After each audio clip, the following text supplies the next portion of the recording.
RTP. Le damos la bienvenida al doctor José Abel de Fina. Con él hablaremos sobre las proyecciones económicas de este año. Y en otro espacio de esta radio lo conversaba Rodolfo con el doctor Ortiz. Es tiempo que nosotros también entremos a este tema. Poco más de 3% de crecimiento el año pasado, según la actualización última del Banco Central.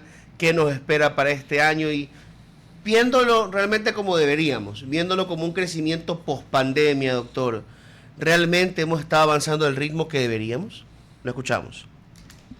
A ver, es que depende. Tenemos allí el crecimiento, como bien decía hace un momento, hasta el tercer trimestre del 2025 y luego el nuevo mapa del crecimiento del país del cuarto trimestre del 2025. Y los dos mapas dan historias distintas. El mapa que había presentado el Banco Central del tercer trimestre era un mapa de recuperación fuerte del consumo interno que venía también respaldado por un crecimiento de las exportaciones y entonces, claro, subían también las importaciones significativamente, pero era una recuperación económica de esas que se llaman sanas, con un crecimiento, como digo, del 10% en el consumo en el tercer trimestre. Cuando viene el Banco Central y reformula las cifras de crecimiento, entonces el mapa que nos está mostrando para este año que estamos ahora, el 2026, es muy distinto. ¿Por qué? Porque resulta que el consumo se ha caído y solamente ha crecido en un 1%. Resulta también que estamos amarrados o agarrados de las exportaciones y que las importaciones han descendido también significativamente. Entonces, claro, si lo vemos con el mapa que nos mostraba el Banco Central al tercer trimestre del año pasado, resulta que efectivamente había un rebote económico, había una recuperación del consumo, había una recuperación de la actividad económica, de las ventas de los comerciantes, todo eran muy buenas noticias. Cuando vamos al mapa que nos presenta para el 2026 con las nuevas cifras, resulta que es preocupante las cifras de consumo. Resulta que si, por ejemplo, empezamos a apretar por el lado de los impuestos, empiezan a subir los impuestos, entonces vamos a tener una situación de una, no diría una recesión, pero sí diría una contracción del crecimiento económico, una reducción del crecimiento económico, lo cual significa que se está ralentizando esta recuperación que veníamos experimentando en el 2025 con el nuevo mapa que tenemos del cuarto trimestre del año que pasó. Doctor, que entonces es necesario que el gobierno tome medidas para que ese consumo se incremente, vuelva a crecer, y una de esas medidas es, lo mencionaban ustedes hace un momento, es no meterle más mano a los impuestos, no meterle más mano al impuesto al valor agregado que paga la población por los productos, y esto es algo ¿para qué? Para que se recupere el consumo y entonces tengamos esta continuación de esta recuperación económica. Doctor, antes de entrar a las recetas y las preguntas de mis colegas, pero yo creo que, y por eso se lo preguntaba al principio, no podemos quedarnos en el panorama nada más de los últimos meses del año pasado al año pasado, porque el 2024, algunos dicen por los apagones, otros por el ciclo económico, tuvimos una caída en el Producto Interno Bruto.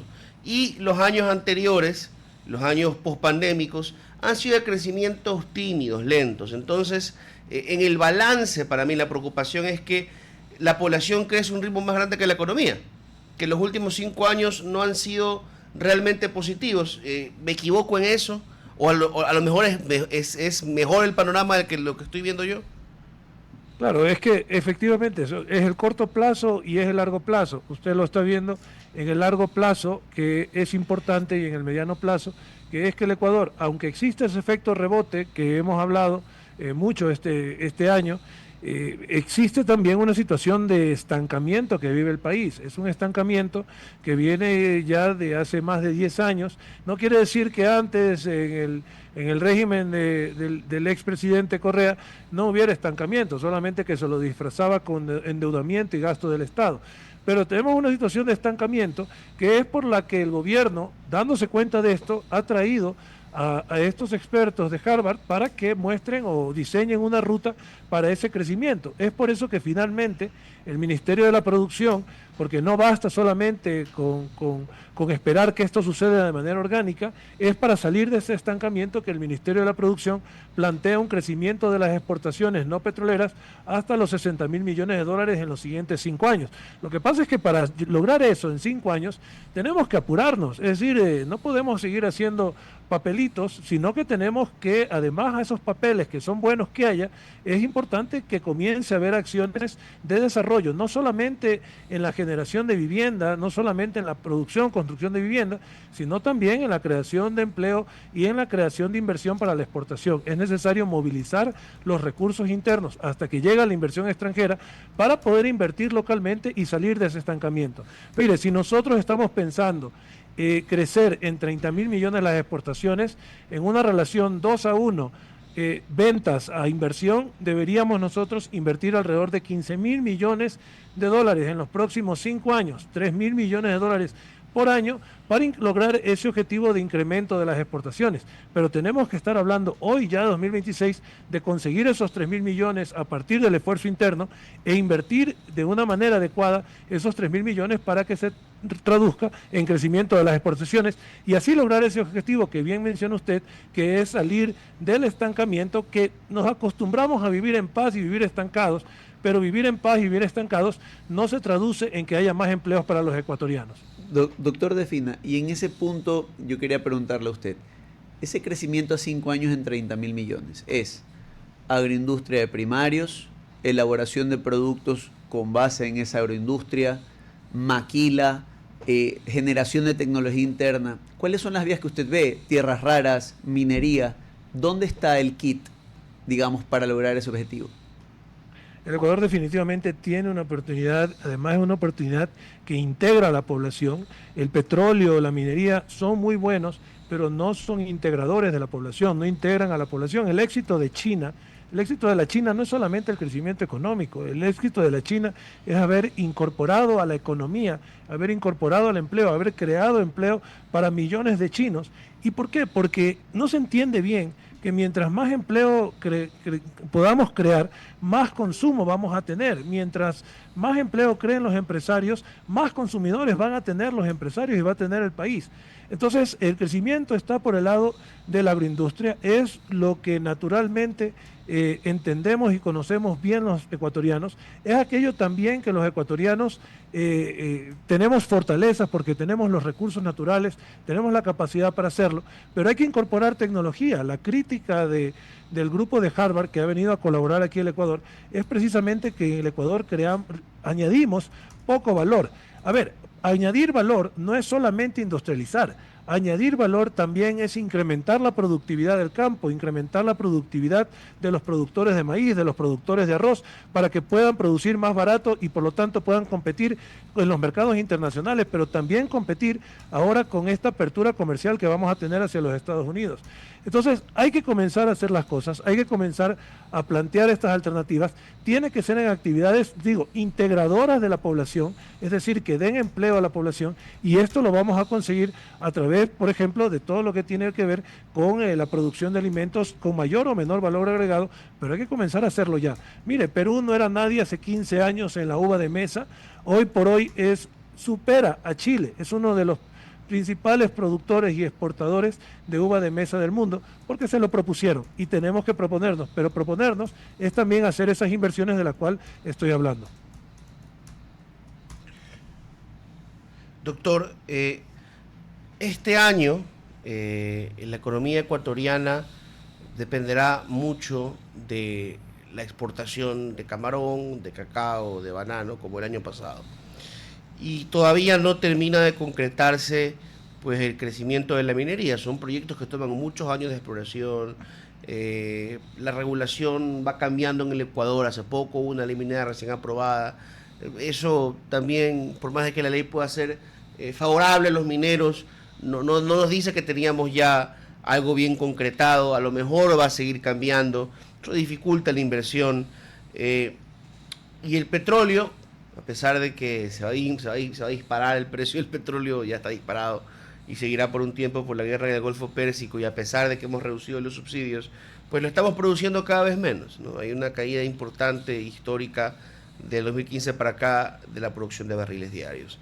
Entonces, mi pregunta es, un poquito yendo por el camino que tomaba Nino, ¿qué salida en el corto plazo puede buscar el Ecuador hacia un mejor derrotero, hacia más crecimiento, hacia más recaudación del Estado, para que el presupuesto no esté tan afectado por el déficit?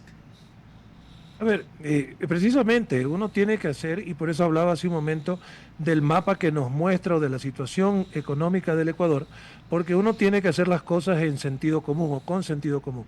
Cuando uno vea que el Estado, el gobierno está tomando decisiones en contra del sentido común, entonces tiene que preocuparse porque entonces se viene una crisis. Eso es un principio de economía.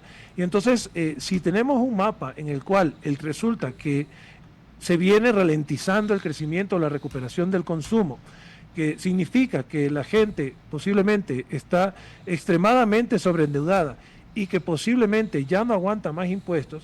Si usted pone un SRI perseguidor de impuestos, en lugar de reducir impuestos, aumenta impuestos o aumenta la carga fiscal, lo que va a causar es que sí, va a pasar más dinero del bolsillo de los consumidores al bolsillo del Estado. Pero ¿dónde queremos que esté ese dinero? ¿Queremos que ese dinero esté en el bolsillo del consumidor para que se dinamice el aparato productivo, el aparato comercial? ¿O queremos que ese dinero esté en manos del Estado y que no sepamos bien cómo se usa ese dinero por las ineficiencias que ya conocemos? Entonces, en el tema de la minería, en el tema de petróleo que bien menciona usted, el Ecuador va a recibir, en el tema de petróleo solamente, va a recibir este año, si siguen los precios del petróleo alto, va a recibir alrededor de 2.000 millones de dólares adicionales por esos ingresos petroleros, como país, no digo como Estado, como país va a recibir 2.000 millones de dólares más.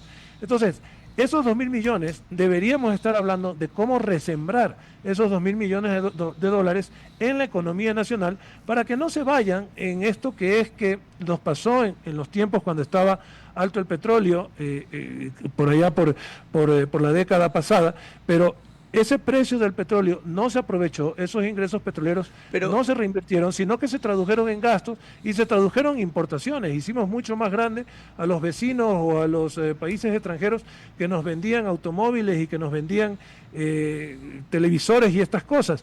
Está bien importar, está bien consumir, pero debemos hacer un esfuerzo para resembrar los ingresos petroleros que tenemos hacia actividades que integren y que creen empleo para la población. Justo en ese punto, doctor Efina, pero teníamos hace poco una experta en materia petrolera que nos decía que ese superávit producto de la venta petrolera se diluye un poco por la importación de derivados con una refinería Esmeraldas que está a 1/3 de capacidad o menos, dependiendo cómo avancen los días.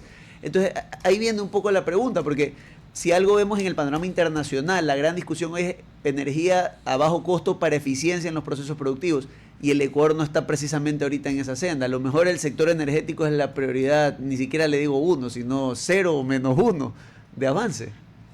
Así es, y tiene, por ejemplo, los proyectos energéticos, que hay muchos empresarios animados en este tema de producción con energía solar, pero claro, existen trabas burocráticas, existen ineficiencias, existe también una imperfección de mercado en cuanto a que el sistema financiero pueda apoyar con los instrumentos adecuados a estos proyectos de generación de energía, que es lo que necesitamos para comenzar pues a depender menos de estos productos derivados del petróleo. Y le dejo otra papa caliente, ¿no? El otra papa caliente que tenemos, la que no se está hablando todavía, es del tema del incremento de los fertilizantes. Ya lo están mencionando y lo están reclamando los bananeros, porque es a medida que sube el precio del petróleo y el gas, a la medida que sube el precio de los derivados, también sube el precio de la urea, y eso significa que el crecimiento o el incremento de los ingresos de exportaciones los vamos a ver reducidos por el incremento de los costos de importación de urea, y eso es una factura que nos pasa al Ecuador, el no haber en algún momento tomado la decisión de poder generar acuerdos que nos permitan tener acceso a fertilizantes, ni siquiera hablo de producción nosotros, pero tener acuerdos que nos permitan el acceso a fertilizantes más baratos. Fíjense, el tema del petróleo, el analista obviamente tiene razón en el sentido de que el tema de derivados y el incremento del parque automotor hace que se incremente el consumo de derivados. Pero le digo, la ventaja la sigue teniendo el Ecuador como exportador de petróleo. Son alrededor de 2.300 millones de dólares que van a ingresar adicionales al país. Eso significa que puesto a trabajar en la economía, significa un impacto de alrededor de 10.000 millones de dólares en la economía, esos 2.000 millones de dólares adicionales, 2.500 millones de dólares adicionales. Entonces, es una oportunidad para comenzar a invertir ese dinero, darle vuelta a la economía, convertirlo en producción nacional, en lugar de que se nos vayan esos 2.000 millones en importaciones, de las cuales luego no nos queda mucho para mostrar en términos de crecimiento del empleo. Muy bien, siendo 9:29. Doctor, toca despedirnos de usted, muy agradecidos por su presencia virtual aquí en la mañana en RTP. Encantado, muchas gracias por la invitación a todo el panel y un excelente día.